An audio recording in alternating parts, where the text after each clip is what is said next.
నేటి వైశిష్యంలో భాగంగా ఈ రోజున మనం ధనస్సు రాశి వారి గురించి తెలుసుకుందాం. అంటే ధనస్సు రాశి, దీనే సజిటేరియస్ అని కూడా అంటారు, అలాగే ధనుర్లగ్నము. ఏదైనా సరే ధనస్సు రాశి అనేటప్పటికి దాంట్లోకి వచ్చే నక్షత్రాలను కూడా మనం ప్రధానంగా తీసుకున్నట్లయితే మూల 4 పాదాలు, పూర్వషాఢ 4 పాదాలు, ఉత్తరాషాఢ 1వ పాదం, మామూలుగా చెప్పే దాని ప్రకారం అంటే రాసుల ప్రకారం తీసుకుంటే.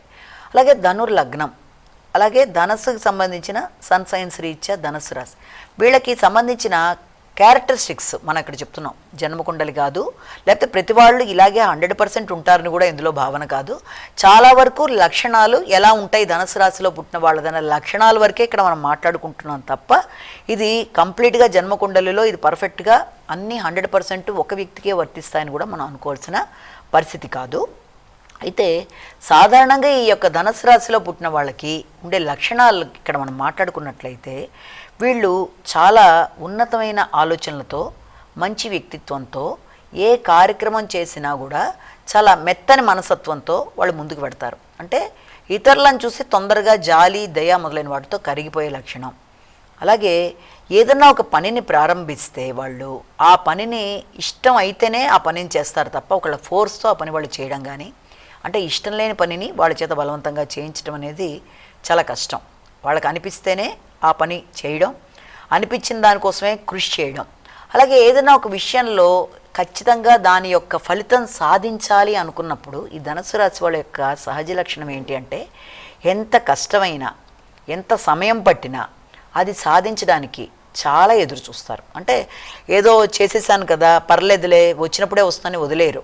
కృషి చేస్తారు, కష్టపడతారు, ఆ కష్టానికి తగిన ప్రతిఫలం వచ్చేదాకా కూడా వెయిట్ చేసే లక్షణం అనేది వీళ్ళకి, అంటే అంత పేషెన్స్, సహనం అనేది వీళ్ళ దాంట్లో మనం ఒకటి గమనించవచ్చు.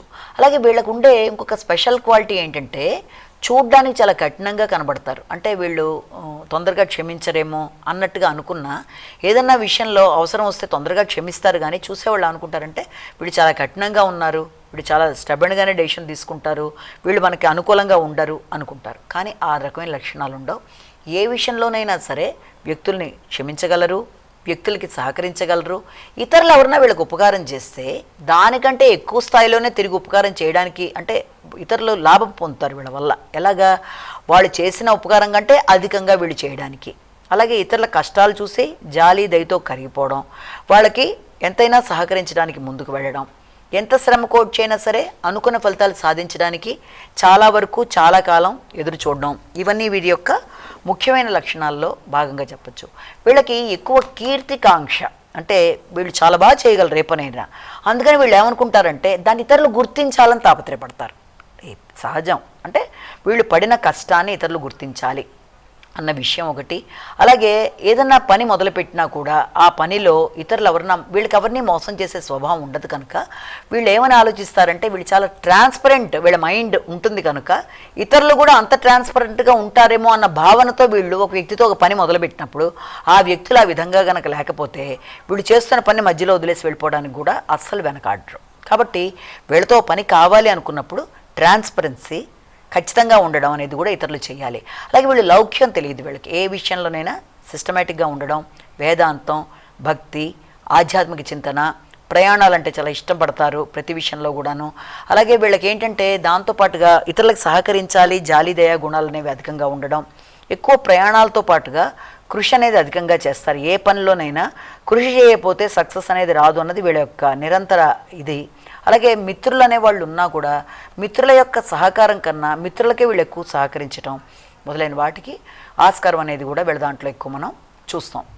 అలాగే వీళ్ళకి ఎక్కువ విద్యకి సంబంధించిన విషయాలు, వీళ్ళకి 1-2 రకాలైన ఆదాయాలు కూడా ఉంటాయి. అంటే ప్రతి విషయంలోనూ వీళ్ళు చాలా కష్టపడతారు కాబట్టి ఆదాయ మార్గాలైనా వీళ్ళకి చక్కగా ఉంటాయి, ఆలోచన మార్గాలైనా చక్కగా ఉంటాయి, సలహాలు ఇచ్చే విషయంలోనూ చాలా చక్కగా నిర్ణయాలు తీసుకుంటారు.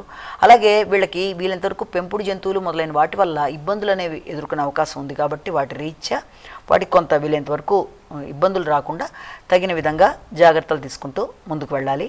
అలాగే వీళ్ళ యొక్క దక్షతని గుర్తించి ఎవరైతే ప్రోత్సహిస్తారో వీళ్ళ శక్తి సామర్థ్యాలు అమోఘంగా పనిచేస్తాయి. అంటే వీళ్ళని ఎంతసేపు కూడా ఆ రకమైన విషయాల్లో ప్రోత్సహించే వ్యక్తులు అనేవాళ్ళు కావాలి. వీళ్ళ యొక్క శక్తిని గుర్తించే వాళ్ళు, కార్యదీక్షతని నమ్మిన వాళ్ళు, వీళ్ళ కృషికి తగిన విధంగా పారితోషికం ఇచ్చేవాళ్ళు, అలాగే వీళ్ళని మోసం చేయని వాళ్ళు. మోసం అంటే ఏంటి? వీళ్ళు మొదలుపెట్టిన కార్యక్రమంలో సగంలో రకరకాలుగా వ్యక్తులు కనుక మారిపోతే వదిలేసి వచ్చేస్తారు కాబట్టి ఆ విషయంలో అలా చేయని వాళ్ళు మొదలైనవన్నీ ఉన్నట్లయితే వీళ్ళు చక్కగా అనుకున్న పనులు అనుకున్న సమయంలో వీళ్ళు చేసుకుంటూ ముందుకు వెళ్ళడానికి ఆస్కారం ఉంది.